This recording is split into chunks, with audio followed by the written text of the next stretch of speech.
Hello बच्चों, स्वागत है आपका कनावत एकेडमी के यूट्यूब चैनल पर। और हम पढ़ रहे हैं 10th क्लास बायोलॉजी, जिसमें हमने पिछली क्लास में बायोलॉजी के 9 चैप्टर आनुवंशिकता एवं जैव विकास के बारे में कुछ क्वेश्चनों की चर्चा की थी। ठीक है, और आज हम इसी चैप्टर का सेकंड पार्ट आपके सामने लेके आए हैं, जिसमें हम आज कुछ मोस्ट इम्पोर्टेंट क्वेश्चनों की चर्चा करने वाले हैं। यस, तो आपको ज़्यादा से ज़्यादा क्वेश्चनों की प्रैक्टिस करने के लिए मिल सकें तो वीडियो को लाइक करो, शेयर करो, चैनल को सब्सक्राइब करो और बेल आइकन दबाइए, जिससे कि आपको सारी वीडियो के नोटिफिकेशन मिलते रहें। तो बात करते हैं हम आगे के क्वेश्चनों की। यस, अगला क्वेश्चन है हमारे पास,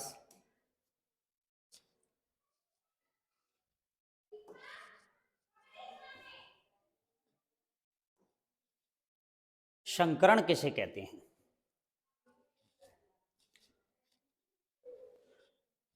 संकरण किसे कहा जाता है? भाई सबसे पहला क्वेश्चन आपसे एग्जाम में पूछा जाएगा कि संकरण किसे कहते हैं।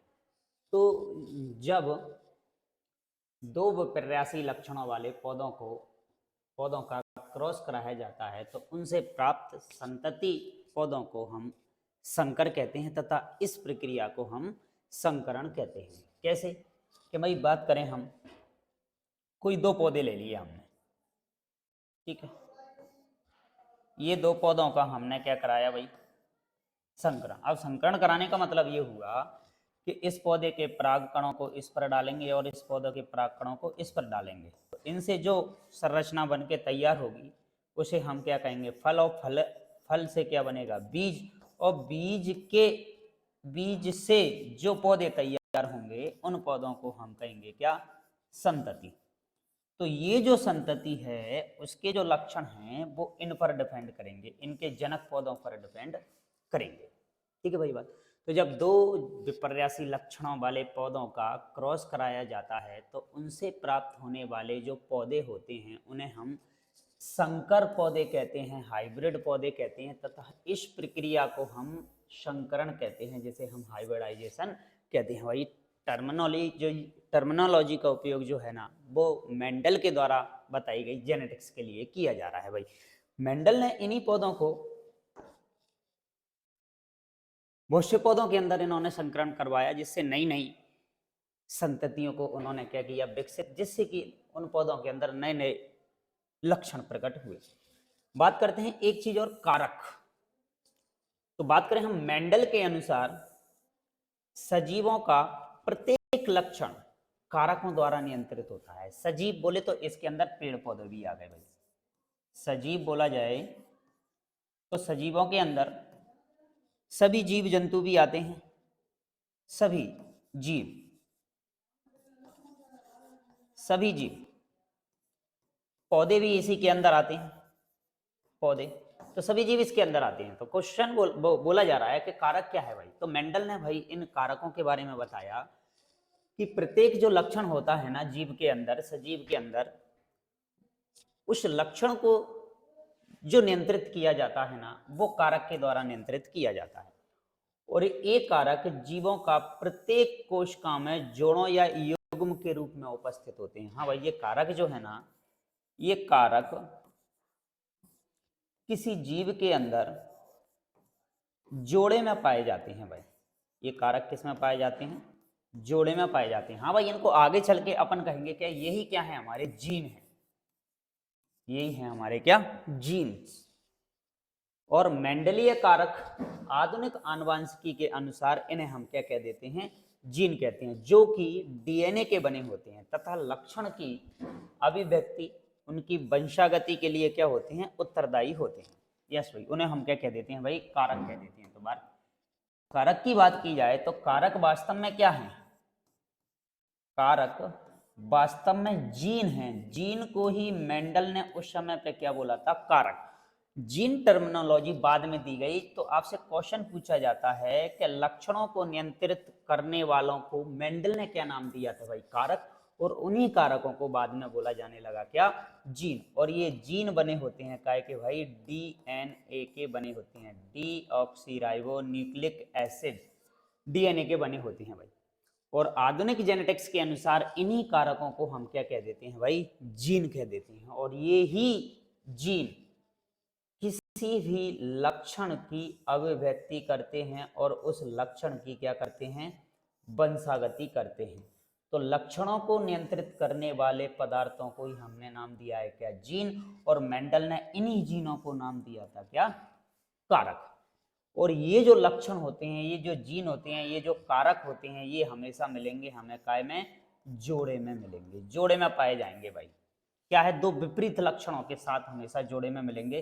तो जैसे कि हम बात करें कि capital T capital T capital T small T, या फिर small T small T small T small T, ऐसे जोड़े में पाए जाएंगे भाई। ये इसको हम बोल सकते हैं कि ये लंबे का जीन है, और ये कैसा है हमारा, बोने का जीन है। इसमें पौधा कैसा होगा, बोना। तो कल हमने इनके बारे में, लक्षणों के बारे में चर्चा की थी। अब इस पौधे की हम बात करें तो ये पौधा भी लंबा ही होगा, लेकिन लंबा है क्या, शुद्ध लंबा है क्या, नहीं। तो ये है हमारा कैसा पौधा, संकर पौधा, इसको हम कहेंगे संकर पौधा। और यह लंबा तो है, लेकिन कैसा है भाई, हमारा शुद्ध लंबा है भाई, क्योंकि इसमें दोनों ही टी क्या है, कैपिटल। और जब दोनों ही टी स्मॉल होती हैं तो हमें शुद्ध बोना कहते हैं, हम उसे शुद्ध बोना। और एक कैपिटल और एक स्मॉल, तो इसे हम कहते हैं, है तो लंबा, क्यों, क्योंकि यहाँ पर कैपिटल टी कौन सा लक्षण है भाई, प्रभावी लक्षण है। और प्रभावी लक्षण की उपस्थिति में अप्रभावी लक्षण की नहीं चलेगी, तो पौधा होगा कैसा, लेकिन इसके अंदर अप्रभावी लक्षण भी क्या है, उपस्थित है। तो इनको मेंडल ने क्या कहा था, कारक, और आज हम इनको क्या कह रहे हैं, जीन कह रहे हैं। तो भाई कुछ और टर्मिनोलॉजी आपके सामने अगली है क्या, युग्म विकल्पी या एलिलोमॉर्फ किसे कहा जाता है, युग्म विकल्पी, या बात करें इसी को हम एलिलोमॉर्फ भी बोलते हैं, युग्म विकल्पी।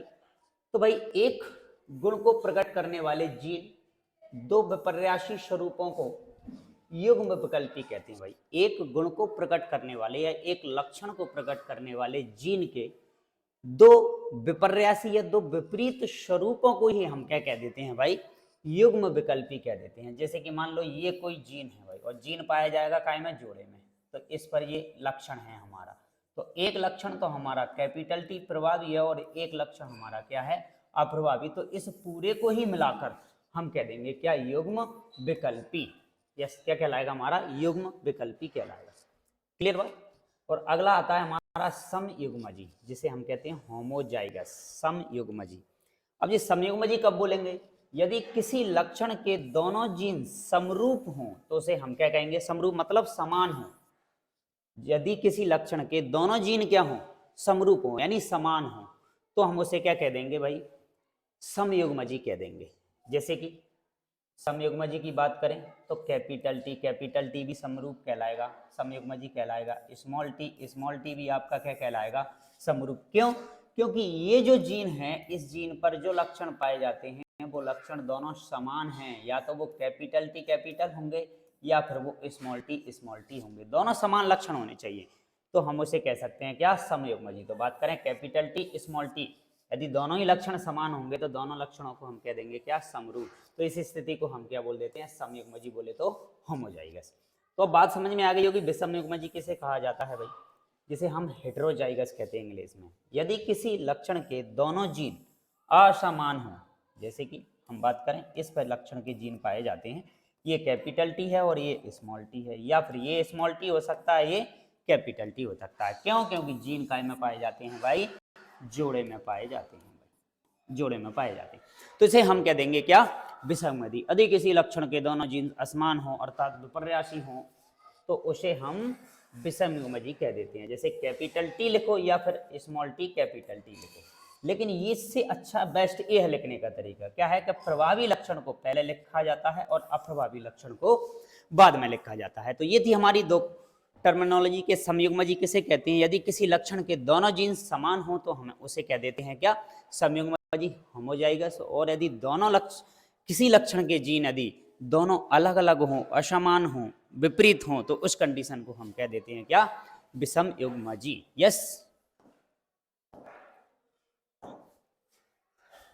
अगला क्वेश्चन पूछा जाता है एग्जाम में आपसे क्या क्या फिनोटाइप किसे कहा जाता है और जीनोटाइप किसे कहा जाता है। हाँ जी, फिनोटाइप और जीनोटाइप। फिनोटाइप भाई देखो, फिनोटाइप की यदि बात की जाए तो फिनोटाइप एक ऐसी टर्मिनोलॉजी है जिसमें हम किसी भी जीव के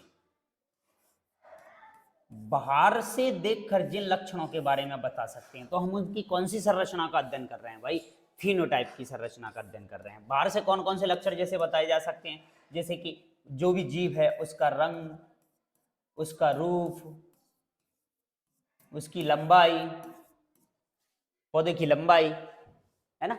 तो किसी भी लक्षण का बाहरी स्वरूप जो हमें दिखाई देता है उसे ही हम क्या कह देते हैं भाई, फिनोटाइप कह देते हैं। यदि मान लो पौधा लंबा है कि बौना है, तो इसको हम बाहर से देखकर बता रहे हैं, आंखों से देख के उसके बारे में जो भी हम बता सकते हैं, जिन लक्षणों के बारे में बता सकते हैं, तो हम कह सकते हैं कि वो क्या है भाई, उसका फिनोटाइप की हम क्या कर रहे हैं, स्टडी कर रहे हैं। तो सबसे पहले किसी भी नए पौधे की जब खोज होती है तो सबसे पहले उसके फिनोटाइप को कलेक्ट किया जाता है कि बाहर से देखने पर ये पौधे के लक्षण क्या है भाई, इसका रंग क्या है, रूप क्या है, पौधे की लंबाई क्या है, पौधा बौना है या लंबा, क्या किसी दूसरे पौधे से मेच खाता है, क्या इसकी पत्तियां कैसी हैं, फूल कैसे हैं।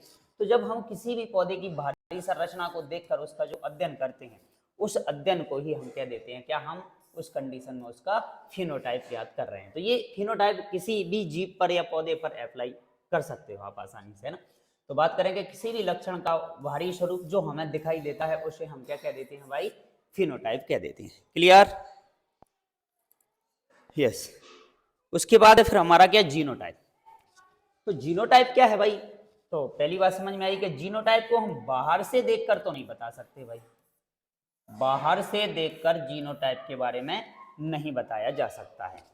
तो जीनोटाइप का पता करने के लिए हमें किसी जीव के आनुवंशिक संगठन का क्या करना पड़ेगा भाई, अध्ययन करना पड़ेगा। और जब तक हम किसी भी जीव के आनुवंशिक संगठन का, उसकी जीनी संरचना का जब तक अध्ययन नहीं कर लेंगे, जीनी संरचना का अध्ययन जब तक हम नहीं कर लेंगे, तब तक हम उसके जीनोटाइप के बारे में नहीं बता सकते। तो बाहर से देखकर क्या बताया जाता है भाई, फिनोटाइप बताया जा सकता है। और जब जीनी संरचना का अध्ययन किया जाता है तब उसके गुणों के बारे में बताया जाता है, तो वो क्या है भाई, उसका जीनोटाइप है भाई। ठीक है, क्लियर।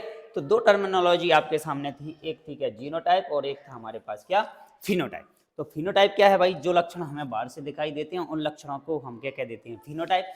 और जब हमें कोई लक्षणों का अध्ययन करना है और उसकी जीनी संरचना और उसके आनुवंशिक संगठनों का अध्ययन करके जब हम पौधों का या जीव जंतुओं का स्टडी कर रहे हैं, तो हम कहते हैं उसका क्या कर रहे हैं, हम जीनोटाइप कर रहे हैं। क्लियर बात, यस। अब अगला क्वेश्चन है आपके सामने,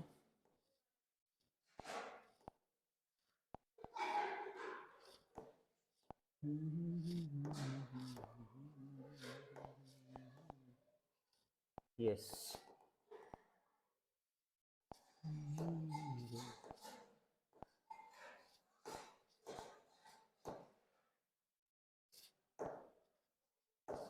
हाँ जी, क्वेश्चन पूछा जाता है एग्जाम में आपसे कि मेंडल का एकल संकरण प्रयोग क्या है भाई। मेंडल का एकल संकरण किसे कहते हैं, एक संकर क्रॉस जिसे हम कह सकते हैं, एक संकर क्रॉस किसे कहा जाता है, एक संकर क्रॉस किसे कहा जाता है भाई। इस तरीके से क्वेश्चन पूछा जाता है एग्जाम में कि एक संकर क्रॉस किसे कहते हैं। तो एक संकर क्रॉस की यदि बात की जाए तो जब पौधों में एक जोड़ी, यस, लक्षण हमें जोड़ी में लेना पड़ेगा हमेशा, लेकिन वो जोड़ी का जो लक्षण होगा ना वो कैसा होगा, विपरीत होगा। कोई भी लक्षण लेंगे, यदि हम लंबाई का लक्षण लें, लंबा पौधा लें, तो उसके साथ हमने दूसरा लक्षण लेना पड़ेगा, क्या, बौना पौधा लेना पड़ेगा हमें। तो लक्षण हमेशा जोड़े में लिए जाते हैं। जब पौधों में से एक जोड़ी विपर्यासी लक्षणों को ध्यान में रखकर उन पौधों के मध्य यदि क्रॉस कराया जाता है तो उसे ही हम एकल संकरण प्रयोग या एक संकर क्रॉस कह देते हैं। जैसे कि हमारे सामने एक दे रखा है, एक पौधा दे रखा है शुद्ध लंबा और एक पौधा दे रखा है शुद्ध बौना, इनके मध्य हम संकरण कराते हैं। तो देखना चाहते हैं कि इनकी जो संतति बनेगी, इससे जो संतान पैदा होगी वो संतान कैसी होगी, उनके आनुवंशिक लक्षण क्या होंगे, उनका फिनोटाइप क्या होगा, उनका जीनोटाइप क्या होगा, इस बात को बताने की हम बात कर रहे हैं। तो भाई इस चीज को बताने के लिए मेंडल भाई साहब ने क्या किया कि उन्होंने एक चेकर बोर्ड को अपनाया भाई, एक चेकर बोर्ड, जिसके द्वारा इन पेड़ पौधों के अंदर क्या कराया जाता है भाई, क्रॉस कराया जाता है उनकी कुछ टर्मिनोलॉजी को लेकर। हालांकि ये चेकर बोर्ड की यदि अपन बात करें तो ये पुन्नेट के द्वारा दिया गया था कि इस तरीके से भी आप आसानी से पेड़ पौधों के विपरीत लक्षणों के बीच में क्या करा सकते हो, क्रॉस करा सकते हो। ठीक है भाई, तो बात करते हैं, देखो क्या है मेंडल। तो देखो देखते हैं, तो सबसे पहले हमें दे रखा है क्या,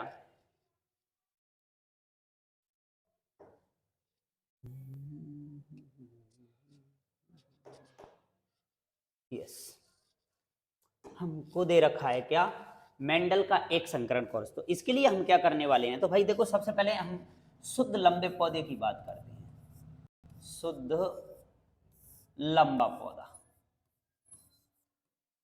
शुद्ध लंबा पौधा। और एक है हमारे पास कैसा, शुद्ध बौना पौधा। मतलब ये पौधे संकर नहीं है, हाइब्रिड नहीं है, बिल्कुल प्योर है। यदि लंबा है तो बिल्कुल प्योर लंबा है, उसके अंदर किसी बौने का कोई लक्षण है ही नहीं है।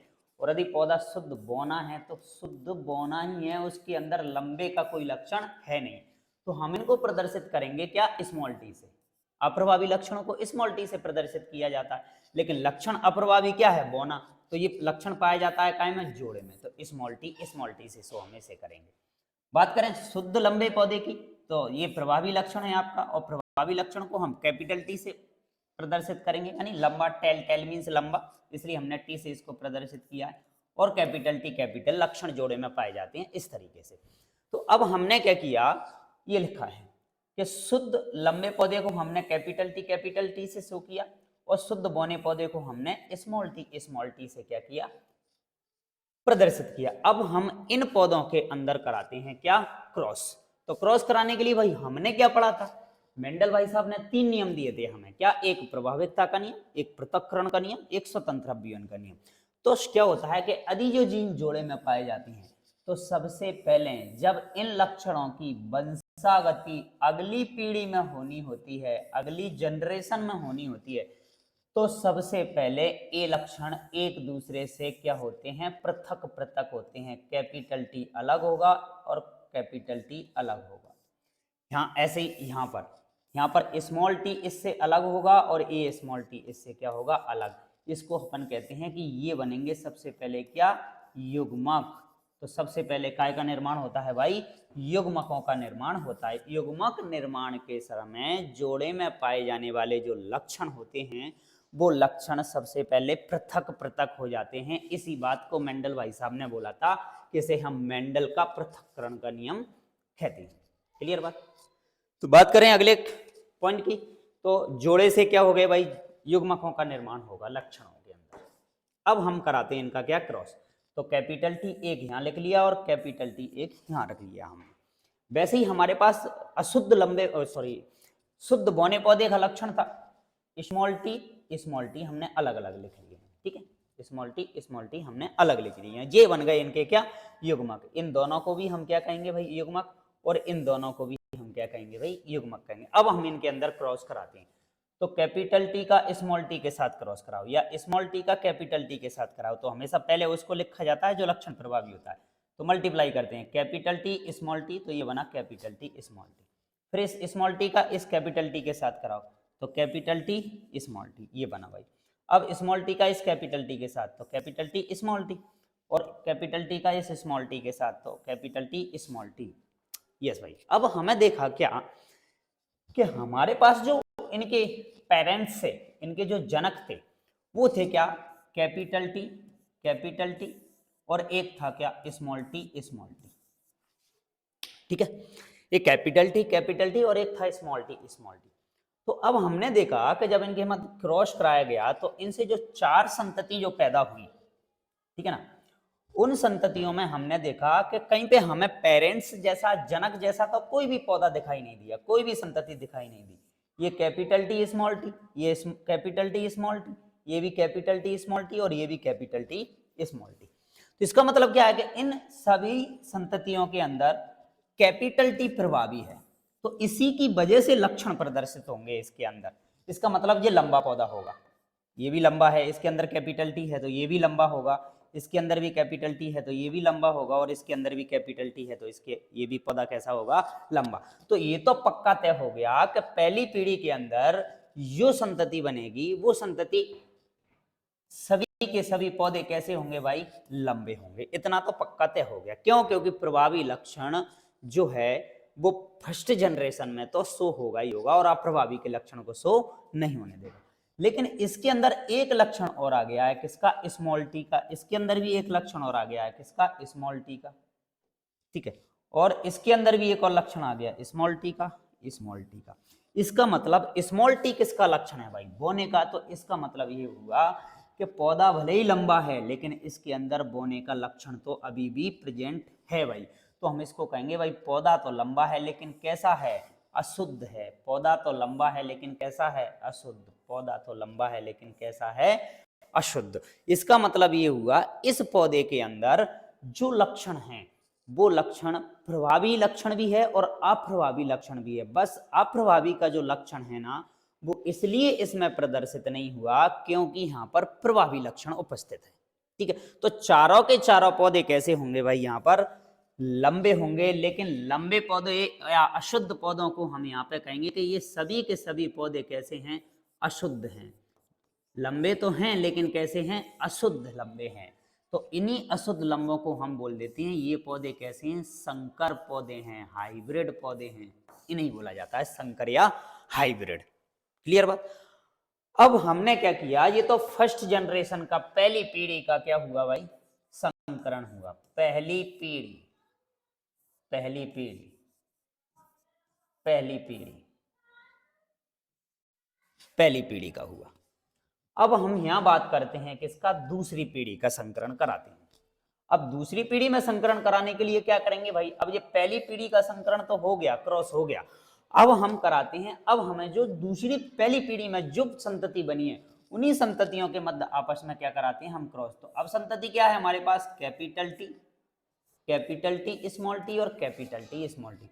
अब हम इन्हीं के मध्य क्या कराने वाले हैं, क्रॉस कराने वाले। मतलब जो पौधे अब हमने तैयार किए हैं जिन्हें हम अशुद्ध लंबे पौधे कह रहे हैं, इन्हीं अशुद्ध लंबे पौधों में आपस में क्या करा दिया जाए, क्रॉस करा दिया जाए। तो इनसे जो संतति बनेगी वो कैसी होगी भाई, ये बात कौन बताना चाह रहा है भाई, मेंडल भाई साहब कहना चाह रहे हैं कि सबसे पहले हमने शुद्ध लक्षणों वाली संतति को लिया कि एक तो शुद्ध लंबे पौधे थे, दूसरे थे हमारे पास शुद्ध बोने पौधे थे। जब इनका हमने क्रॉस कराया तो इनकी जो पहली पीढ़ी बनकर तैयार हुई उनमें सारे के सारे पौधे कैसे हुए, लंबे। लेकिन लंबे तो थे, उनके अंदर बोने का भी लक्षण था। मतलब वो जाति बन गई कैसी, संकर जाति, जिनके अंदर अशुद्ध लंबे पौधे हम इनको कह सकते हैं। लेकिन अब इन्हीं अशुद्ध पौधों के बीच में आपस में क्रॉस करा दिया जाए, संकर पौधों के मध्य क्रॉस करा दिया जाए, तो F2 पीढ़ी में बनने वाली जनरेशन कैसी होगी। तो बात करते हैं, देखो वही तरीका कि सबसे पहले युग्मक जो होंगे तो क्या होंगे, अलग होंगे। कैपिटल टी अलग, स्मॉल टी अलग,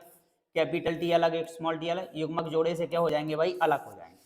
अलग अलग हमने ये लिख लिए, देखो एक लाइन, एक साइड तो लिख लेंगे हम कैपिटल टी स्मॉल टी, दूसरी टाइप भी हम लिख लेंगे कैपिटल टी और स्मॉल टी। अब इनके मध्य क्रॉस कराओ, कैपिटल टी का कैपिटल टी के साथ capital T, capital capital T का स्मॉल टी के साथ कैपिटल टी स्मॉल टी, और स्मॉल टी का कैपिटल टी के साथ और स्मॉल टी का स्मॉल टी के साथ संकरण जैसे ही हमने कराया तो हमें जहां पर जो आंकड़े देखने को मिल रहे हैं वो आंकड़े हमें अचंभित करने वाले देखने को मिले। क्या भाई, कि जहां पर हमने जो देखा वो फर्स्ट जनरेशन में जो हमने क्रॉस कराया था उससे पूरी तरीके से क्या हुआ, डिफरेंट हुआ। यहाँ पे हमें कुछ पौधे तो पूरी तरीके से लंबे मिल गए, कुछ पौधे पूरी तरीके से बोने मिल गए, और कुछ पौधों के अंदर लक्षण लंबे का भी है और बोने का भी है। मतलब हमें संकर जातियां भी यहाँ पर देखने को मिली। तो देखते हैं भाई, जहां पर कैपिटल टी है वहां तो पौधा कैसा हो गया भाई, शुद्ध लंबा हो गया भाई। एक पौधा हमें कैसा मिल गया, शुद्ध लंबा पौधा मिल गया। अशुद्ध लंबे पौधे की बात, कैपिटल टी स्मॉल टी क्या भाई, ये तो हमें वैसा ही मिल गया जैसा जनक था। लेकिन फर्स्ट जनरेशन में हमें जो मिले थे वो पौधे अपने जनक के समान नहीं थे, पूरी तरह डिफरेंट थे। लेकिन सेकंड जनरेशन की बात करें, सेकंड जनरेशन में दूसरी पीढ़ी में हमने जो क्रॉस कराया तो उनके अंदर जो पौधे बन के तैयार हुए वो कैसे थे भाई, अपने जनक के समान भी थे, डिफरेंट भी थे, ठीक है ना। तो कैपिटल टी शुद्ध लंबा, कैपिटल टी स्मॉल टी अशुद्ध लंबा, और कैपिटल टी स्मॉल टी अशुद्ध लंबा, और एक लक्षण हमें यहाँ पर भी मिल गया, कौन सा, बोने का, जो कि हमें मिला यहाँ से रिजल्ट कैसा, स्मॉल टी स्मॉल टी। अब यहाँ पर हम बात करते हैं क्या, कि ये हमारी F2 पीढ़ी है और इसे हम F1 पीढ़ी कहते हैं, फर्स्ट जनरेशन और सेकंड जनरेशन के बीच को हुआ। तो अब यहाँ पर ये बात की जाती है कि पौधे कितने लंबे हैं, तो भाई लंबे पौधे तो देखो 1, 2 और 3, 3 पौधे लंबे हैं, 4 पौधों में से 3 पौधे लंबे हैं और एक पौधा कैसा है, बौना है। हमने ये बाहर से देख के बता दिया भाई कि ये 3 पौधे कैसे खड़े हैं भाई, लंबे, और एक पौधा कैसा रह गया भाई, बौना। ये लक्षण हमने बाहर से देख लिया, और जिस लक्षण को हम बाहर से देख सकते हैं उसे क्या कहते हैं, हम फिनोटाइप कहते हैं भाई। तो F2 पीढ़ी का यदि आपसे कोई पूछे कि फिनोटाइप अनुपात क्या था जब एक संकर क्रॉस कराया गया था मेंडल के द्वारा, तो याद रखना है कि वो अनुपात था 3:1। यस, अगली बात करते हैं। अब हम इनका प्राप्त करना चाहते हैं जीनोटाइप। अब जीनोटाइप तो बाहर से देखकर तो नहीं बताया जा सकता कि इनका जीनोटाइप अनुपात क्या होगा, तो हम देखते हैं भाई, यहां पता चलेगा कैपिटल टी, ये पौधा कैसा है भाई, 1, और कैपिटल टी स्मॉल टी ये पौधे कितने हैं, 2, और स्मॉल टी ये पौधा है कितना, 1। तो ये है इनका जीनोटाइप अनुपात, 1:2:1। यस, हमसे ये भी पूछा जाता है कि मेंडल के एक संकर क्रॉस में F2 पीढ़ी में जीनोटाइप अनुपात कितना प्राप्त होता है, तो हमें याद रखना है 1:2:1 हमें प्राप्त होता है। अब बात की जाए यहां पर कि पहले F2 पीढ़ी में हमें 75% पौधे कैसे मिलते हैं, लंबे मिलते हैं भाई, 75%। 75% का मतलब क्या हुआ भाई, टोटल पौधे कितने हैं भाई, 4 पौधों में से 3 पौधे कैसे हैं हमारे लंबे, इसका परसेंटेज निकाल लो भाई, 3/4, 4 से 100 को काटोगे 25, 25 का 3 से मल्टीप्लाई करोगे 25, 75% पौधे कैसे हैं भाई, लंबे। 100% में से 75% पौधे क्या हो गए, लंबे। तो बचे जो 25% वो पौधे कैसे हैं भाई, बोने पौधे हैं। तो इनका फिनोटाइप और जीनोटाइप दोनों अनुपात हमें देखने को मिल रहा है, जहां पर क्या ये लिखा हुआ है, देखो F2 पीढ़ी में लंबे पौधे कितने मिले भाई, हमें 3 मिले, और बोने पौधे कितने मिले, 1 मिले, जो हमने बाहर से देखकर लक्षण के बारे में बता दिया, जिसे हम कह सकते हैं इसका क्या, फिनोटाइप। और जीनोटाइप की बात करें तो जीनोटाइप भी हमने देख के बता दिया कि कैपिटल शुद्ध लंबा पौधा है, कैपिटल टी स्मॉल टी पौधा तो लंबा है लेकिन कैसा है, अशुद्ध। स्मॉल टी पौधा कैसा है, बौना, कैसा, शुद्ध बौना। तो शुद्ध बौना हमें 1 मिला, शुद्ध लंबा हमें 1 मिला, और अशुद्ध लंबा पौधा हमें मिला कैसा, 2। तो ये मिला अनुपात हमें कितना, यहाँ से 1:2:1। इसे हम कहेंगे इसका ये क्या है, जीनोटाइप अनुपात है भाई। ठीक है भाई, तो ये था मेंडल का एक संकरण क्रॉस का प्रयोग। बात करते हैं हम अगले क्वेश्चन की भाई। अगला क्वेश्चन है हमारा, यस, इसी के मध्य कुछ जानकारी थोड़ी सी हमें और दे रखी है, इसकी बात कर लेते हैं। क्या दे रखा है कि जब मेंडल ने, इसी क्वेश्चन से रिलेटेड, मेंडल ने जब मटर के शुद्ध लंबे कैपिटल टी, शुद्ध बोने स्मॉल टी पौधों के मध्य जब संकरण कराया, तो पहली पीढ़ी में सभी पौधे कैसे प्राप्त हुए, लंबे।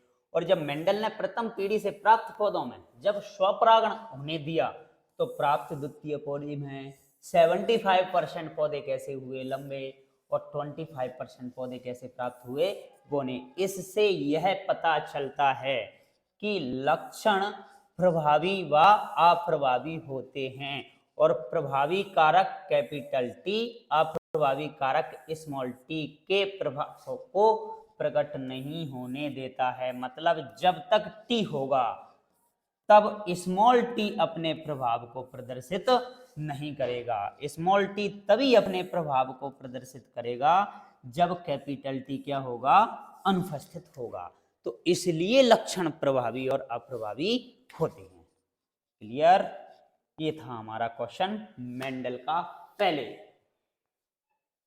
एक संकर क्रॉस से संबंधित क्वेश्चन। अब ऐसे ही दूसरा क्वेश्चन हमसे पूछा जाता है कि भाई मेंडल का द्विसंकर क्रॉस प्रयोग को समझाइए, क्या है।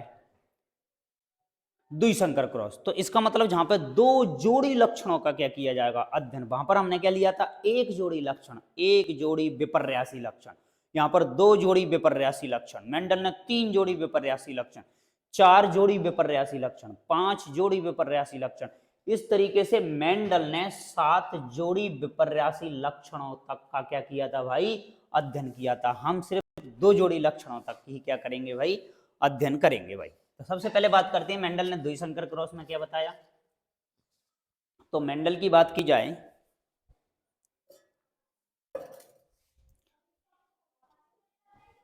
मेंडल ने 2 जोड़ी विपर्यासी लक्षणों वाले भिन्न भिन्न पौधों के मध्य जब संकरण कराया जाता है तो इसे हम क्या कह देते हैं, द्विसंकर प्रयोग। मेंडल का द्विसंकर क्रॉस कह देते हैं। उदाहरण के लिए उन्होंने कुछ लक्षण लिए, कैसे, जैसे कि गोल और पीले बीज वाला,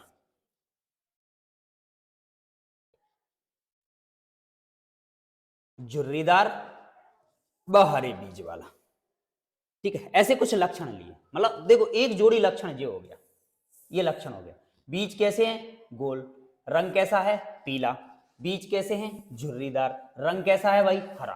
तो एक जोड़ी ये लक्षण हो गया और एक जोड़ी लक्षण ये हो गया। तो मतलब लक्षण कितने हो गए, 2 जोड़ी। जब 2 जोड़ी लक्षणों को ध्यान में रखकर क्रॉस कराया जाता है तो उसे हम कह देते हैं क्या, द्विसंकर क्रॉस। तो बात करें ऐसे पौधों के मध्य जब मेंडल ने क्या कराया, संकरण कराया, तो मेंडल ने जब गोल व पीले बीज वाले और झुर्रीदार व हरे बीज वाले पौधों के मध्य क्या कराया भाई, संकरण कराया। तो पहली पीढ़ी, ये जो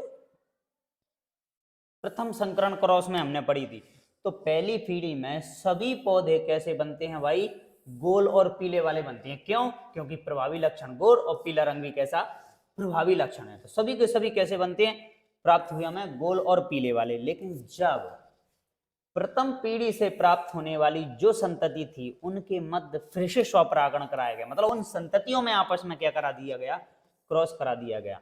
तो प्राप्त होने वाली जो अब द्वितीय पीढ़ी थी उसमें 4 प्रकार के संयोजन प्राप्त हुए थे, जिसमें फिनोटाइप अनुपात कुछ निम्न प्रकार से उन्हें देखने को मिला, जो हम अगली स्लाइड में बात करते हैं। ये रहा भाई, ये फिनोटाइप देखने को मिला था भाई, बहुत बड़ा लंबा क्रॉस जो आपको देखने को मिल रहा होगा, जिसमें हमने कितने जोड़ी लक्षणों का अध्ययन किया है, सिर्फ और सिर्फ अभी हमने इसके अंदर 2 जोड़ी लक्षणों का अध्ययन किया है भाई। तो इस तरीके से यदि मेंडल ने 7 जोड़ी लक्षणों का अध्ययन किया होगा तो आप ही बताओ कि उस समय पे मेंडल को कितनी कैलकुलेशन कर ली होगी। मैथमेटिकल कैलकुलेशन भी थी इसके अंदर, साइंटिफिक कैलकुलेशन भी थी इसके अंदर। इसीलिए मेंडल के सिद्धांत और नियम उस समय के वैज्ञानिकों की समझ से क्या थे, परे थे, नहीं आते थे भाई समझ में। इसलिए इनको उस समय पे इनकी खोज को श्रेय नहीं मिल पाया, ठीक है। दूसरा, गरीब व्यक्ति था, जिस वजह से अपनी खोज को आज व्हाट्सएप, फेसबुक, इंस्टाग्राम के माध्यम से सोशल मीडिया पर डालकर पब्लिश तो नहीं करा सकता था। गवर्नमेंट चाहती तभी न्यूज़पेपर में इनकी खबरें छपती, अदरवाइज नहीं छप पाती थी, ठीक है। यही बात थी कि मेंडल के जीते जी इनके नियम, इनके सिद्धांत, इनके जो कंसेप्ट थे वो कंसेप्ट बाहर प्रदर्शित नहीं हो पाए। यदि आज मेंडल होता तो आज बैठे बैठे घर से ही अपने सारे कंसेप्टों को क्या कर देता था, पब्लिश कर सकता था। तो आज का मेंडल बात अलग थी, उस समय की बात अलग थी, ठीक है। तो बात करते हैं मेंडल के 2 जोड़ी लक्षणों के अध्ययन का, जो चेकर बोर्ड बनाया गया है पुन्नेट के द्वारा, उसकी हम बात करते हैं भाई। तो सबसे पहले हम बात कर लेते हैं किसकी, गोल व पीले बीज वाले की, गोल व पीले बीज वाले की, गोल व पीले बीज वाले की। तो क्या बात करें, हमारे पास लक्षण क्या था भाई, हमारे पास लक्षण था कि गोल बीज और पीले बीज और झुर्रीदार बीज और हरे बीज, झुर्रीदार बीज और हरे बीज। तो गोल बीज, गोल के लिए कैपिटल आर, पीले के लिए कैपिटल वाई, झुर्रीदार के लिए स्मॉल आर और हरे के लिए स्मॉल वाई। क्यों, ये लक्षण कैसा है, अप्रभावी, और ये लक्षण कैसा है, प्रभावी। जब इन दोनों के मध्य हमने क्रॉस कराया तो बात निकल के आती है कि कैपिटल आर और इस कैपिटल वाई अलग अलग हुए होंगे, स्मॉल आर और स्मॉल वाई भी क्या हुए होंगे, अलग। जब पीढ़ी बनी तो हमारी बन के तैयार हो गई क्या, capital R capital Y small Y. अब इनके मध्य स्वपरागण कराया जाता है, मतलब अब ये संततियों के मध्य क्रॉस कराया जा रहा है, मतलब जो पौधे जनक थे उनसे जो पौधे बने उन संततियों में आपस में क्या कराया जा रहा है, क्रॉस कराया जा रहा है। और उस क्रॉस की वजह से प्राप्त होने वाली जो संतति होगी वो कैसी हमारी होगी, तो बात करते हैं हम इसकी, देखते हैं भाई। ये दे रखा है हमें capital R capital Y, capital R small Y और स्मॉल आर कैपिटल वाई और स्मॉल आर स्मॉल वाई। उसी तरीके से सेम कंडीशन हमने इधर लिख ली है, बस इनका कराते हैं हम क्या, क्रॉस वाई। तो जैसे ही क्रॉस का capital R capital R capital R capital R capital Y, तो ये बन गया भाई हमारा capital R capital R capital Y capital Y. वैसे ही कैपिटल आर है इसमें भी है और स्मॉल वाई इसमें भी है, तो भाई इस क्रॉस को भी करा दो इसी तरीके से इसने जो क्रॉस कराया तो हमें देखने को मिला क्या, अब हम इनके नाम लिखते हैं भाई कि एक ऐसा लक्षण है भाई कैपिटल आर कैपिटल वाई दोनों ही कैपिटल हैं भाई लक्षण, तो लक्षण का रंग कैसा होगा भाई, पीला। यहाँ पे भी लक्षण पीला, यहाँ पे भी लक्षण पीला, यहाँ पे भी लक्षण पीला, यहाँ पर भी लक्षण पीला, यहाँ पर भी लक्षण पीला, तो नहीं होगा भाई। बीज गोल जरूर होगा क्योंकि कैपिटल आर किसका लक्षण है, गोल बीजों का, और स्मॉल वाई किसका है, रंग का। कैसे रंग का, हरे रंग का, लेकिन ये हो गया पौधा कैसा, हरा भाई। हरे होने के पीछे वजह है भाई इसकी, हरे होने के पीछे क्या है भाई इसकी वजह। अब दूसरा क्या है हमारे पास, capital R capital Y small y. भाई ये तो लक्षण दोनों के दोनों हमारे गोल बीज का और दूसरा पीले बीज का लक्षण है, तो ये तो पीला होगा। यहाँ पर लक्षण आ गया स्मॉल वाई हरे रंग का, लेकिन कैपिटल आर गोल बीज का, तो बीज तो गोल होगा भाई। कैपिटल आर जहां मिल जाए बीज गोल होगा भाई, कैपिटल आर जहां मिल जाए बीज गोल होगा, लेकिन कैपिटल आर की जगह यदि स्मॉल बीज हो जाए, स्मॉल आर हो जाए, तो बीज हो गया कैसा, झुर्रीदार। लेकिन येलो कैपिटल वाई तो बीज का रंग होगा कैसा, पीला। यहाँ पर सिर्फ और सिर्फ बीज का रंग ही है पीला, बीज का रंग ही है पीला, लेकिन बीज कैसा है भाई, झुर्रीदार। यहाँ पर कैपिटल आर मिल गया, बीज का आकार कैसा हो गया भाई, बिल्कुल गोल गोल, दुनिया गोल, बीज गोल, सब कुछ गोल गोल। भाई देखो बात करते हैं, यहाँ पर कैपिटल आर बीज का आकार कैसा हो गया, बिल्कुल गोल, लेकिन स्मॉल आर बीज कैसा हो गया, झुर्रीदार, बीज झुर्रीदार सुकड़ा हुआ बीज। लेकिन कैपिटल वाई यहाँ पर था, इस वजह से बीज का रंग कैसा हुआ भाई, पीला। लेकिन यहाँ पर कैपिटल आर नहीं है, दोनों ही स्मॉल आर और दोनों ई बाय स्मॉल स्मॉल, तो झुर्रीदार के साथ में रंग बनेगा कैसा, हरा रंग भाई। बड़ा जबरदस्त अध्ययन मेंडल भाई साहब ने उस समय पे किया होगा, बड़ी मैथमेटिकल कैलकुलेशन उनकी, ठीक है ना। तो बात करते हैं F2 पीढ़ी में जो इनको फिनोटाइप मिला, अब उनको गिने लेते हैं भाई। पीले कितने मिले देखते हैं, हम गिनते हैं 1 2 3 4 5 6 7 8 9 10 11 12। यस 12 तो हमें कैसे मिले, पीले, लेकिन हमें चाहिए यहाँ से कैसे, गोल भी चाहिए और पीले भी चाहिए। गोल कितने और पीले कितने हैं, झुर्रीदार नहीं लेना, झुर्रीदार पीला नहीं लेना है हमें, गोल गोल गोल गोल पीला, पीला गोल पीला गोल पीला पीला गोल। 1 2 3 4 5 6 7 8 और 1 9। पीला गोल कितना मिला भाई हमें, 9 मिले भाई, ये रहे पीले गोल 9। गिन सकते हो आप, देख सकते हो आप, गिन लीजिए आप, 10 सेकंड दी, फटाफट से गिन लीजिए भाई। हाँ जी मिल गए। गोल पीले कितने हैं, 9। अब हम गिनते हैं गोल हरे कितने हैं भाई। गोल होने चाहिए और कैसे होने चाहिए, हरे होने चाहिए। गिन लो भाई हरे कितने हैं, जिसमें पहले तो वहां आ जाओ, और गोल भी होना चाहिए भाई, झुर्रीदार हरा नहीं लेना है। तो ऐसे ही हमारे पास कितने, 1 2 3 भाई, गोल और हरे हमारे पास कितने हैं, 3। अब ले लो भाई कैसे, झुर्रीदार होना चाहिए और पीला होना चाहिए, तो झुर्रीदार को पकड़ लो सबसे पहले, हरे को हटा दो, पीला पीला पकड़ लो भाई। पीला झुर्रीदार पीला 1, पीला झुर्रीदार पीला 2 और पीला झुर्रीदार 3। तो 3 हमें पीले और झुर्रीदार मिल गए। और अकेले को ढूंढ लो जो हरा भी है और झुर्रीदार भी है, ऐसा सिर्फ एक ही है हमारे पास। तो बाहर से देख के F2 पीढ़ी का जो फिनोटाइप हमें मिला है वो है हमारे पास कितना, 9:3:3:1। यस ये था मेंडल का द्विसंकर क्रॉस का फिनोटाइपिक अनुपात। क्लियर भाई बात? समझ में आया? तो भाई वीडियो को लाइक कीजिए, चैनल को सब्सक्राइब कीजिए। ऐसी ही वीडियो आपको आगे आने वाली क्लास में भी मिलती रहेंगी। देखते हैं, बात करते हैं भाई आगे इसी क्वेश्चन के बारे में थोड़ी सी चर्चा और। अतः इससे निष्कर्ष निकाला जा सकता है कि दूसरी पीढ़ी में लक्षणों का स्वतंत्र रूप से पृथक्करण होने के कारण प्रत्येक जोड़ी के विपर्यासी लक्षण दूसरी जोड़ी के विपर्यासी लक्षणों से बिल्कुल स्वतंत्र रूप से व्यवहार करते हैं। इस कारण इससे स्वतंत्र अभिमन के नियम की भी पुष्टि होती है और हम इससे पता चला कि विभिन्न लक्षण स्वतंत्र रूप से क्या होते हैं, वंशागत होते हैं। और ये बात तो पहले ही हमारी क्लियर हो गई कि जब लक्षण ही अलग अलग मिल रहे हैं, एक लक्षण का दूसरे लक्षण से कोई लेना देना ही नहीं है, तो लक्षण स्वतंत्र रूप से क्या होते हैं भाई, नियंत्रित होते हैं। क्लियर बात भाई?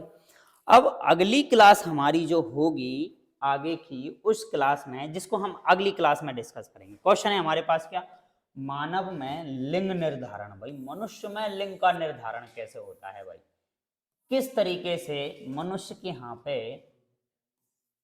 लड़का और लड़की होने की संभावना होती है भाई, इसे कहते हैं हम लिंग निर्धारण। कि जेंडर मेल कैसे होगा और फीमेल कैसे होगा, इसको निर्धारित करने वाले भाई मेंडल के अनुसार क्या है भाई, कारक, और आज की जेनेटिक्स के अनुसार क्या है, जीन, जिन्हें हम कहते हैं आगे क्या, गुणसूत्र भी नाम दिए जाएंगे। तो इस क्वेश्चन की चर्चा बड़े अच्छे तरीके से आपसे हमारी इसी की क्लास तीसरी होगी, जो कि आपको कनावत एकेडमी के ऑफिशियल चैनल पर आपको मिल जाएगी। तो इस क्लास को लेने के लिए सभी लोग वीडियो को लाइक कर दीजिए, सब्सक्राइब कर दीजिए और शेयर कर दीजिए और बेल आइकन भी दबा दीजिए, जिससे आपको आगे आने वाली इसी क्लास का नोटिफिकेशन मिलता रहे। ठीक है, तो मिलते हैं आपसे अगली क्लास में। तब तक के लिए सभी को बहुत बहुत धन्यवाद और मस्त रहिए और अपनी पढ़ाई में व्यस्त रहिए। ठीक है।